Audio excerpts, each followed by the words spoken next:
One of the primary missions of the St. Johns River Water Management District is to help restore and protect water quality. The projects we're celebrating here today are great examples of collaborative effort that showcases how state and local partners can work together toward a common goal. In this case, the restoration of North America's most diverse estuary, the Indian River Lagoon. And,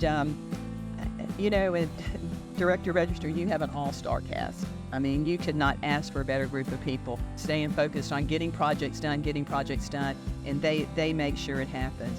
And your all-star board of directors you couldn't have asked for a better group. It's just very personally rewarding for me. I live on the lagoon, my kids play in the lagoon, and to see it as we hopefully start to turn the corner here. And over the years, to make sure that we understand that we do need to have a long-term commitment. It can't be every year we're waiting to see what comes next and what project can move forward. And we need to look at it in those 5-year, 10-year work plans. And because we hadn't, I think that took building a coalition. Come together, they can make most difficult projects a reality.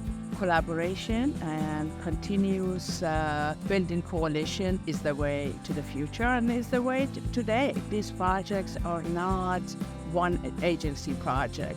Our issues are not one entity problems.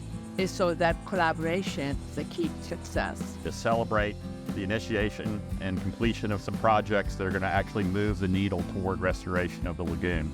And with all of us working together and pulling together, I'm confident that we're going to be able to do the projects that are necessary to get this lagoon restored.